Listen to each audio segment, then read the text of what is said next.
ஆண்டவராகிய இயேசு கிறிஸ்துவின் நாமத்தில் உங்களை வாழ்த்துகிறேன். திரும்ப ஒரு புதிய நாளை நாம் காணும்படியான பலத்தை கர்த்தர் நமக்கு தந்தார். பாருங்க, சங்கீதம் 118:6 கர்த்தர் என் பட்சத்தில் இருக்கிறார் என்று தாவீது பக்தன் சொல்லுகிறார். The Lord is on my side. கர்த்தர் என்னோடு கூட என் பட்சத்தில் இருக்கிறாரு.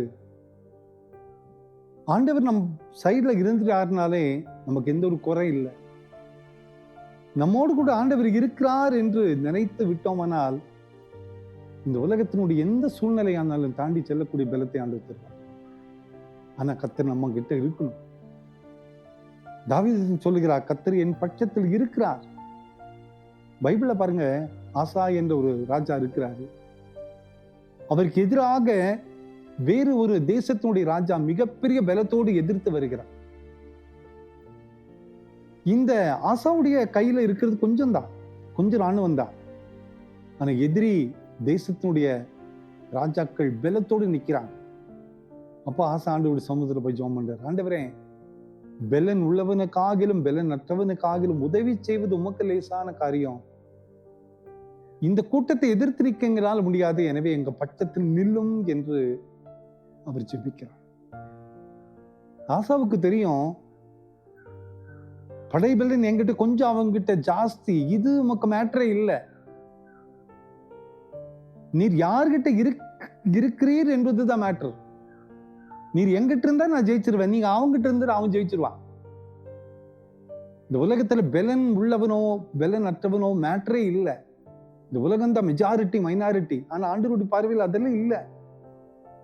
ஆனா ஆண்டவர் மைனாரிட்டிக்கு தான் இன்னைக்குமே நிற்பார். இந்த ஜெபம் கேட்ட உடனே ஆசாவோடு கூட கர்த்தர் நிற்கிறார். எதிர்த்த நாட்டு ராஜா அவ்வளவு சேனையோடு வந்தாலும் கூட முறியடி அடித்து போவதை பார்க்கிறோம்.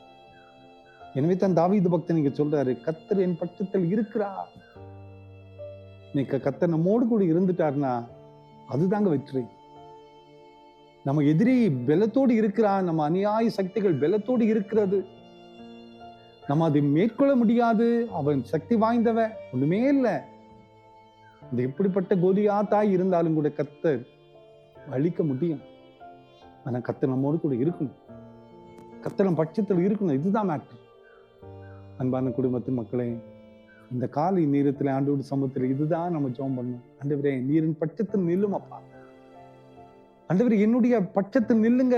You stand with my own side. என்னுடைய அருகே நில்லுங்க, என் பக்கத்தில் நில்லுங்க, எனக்கு ஆதரவா நீ நில்லுங்க.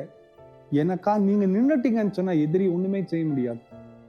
எனக்கு எதிராக என்ன காரியங்கள் வந்தாலுமே ஒண்ணுமே என்ன செய்ய முடியாது. ஆனா கர்த்தர் நம்மோடு கூட இருக்கணும். அதுதான் நம்ம ஆண்டவரோடு கூட இருக்கும்போது ஆண்டவர் நம்மோடு கூட இருப்பார். இன்னைக்கு நிறைய காரியங்களை குறித்து கலங்கி கொண்டிருக்கீங்கள.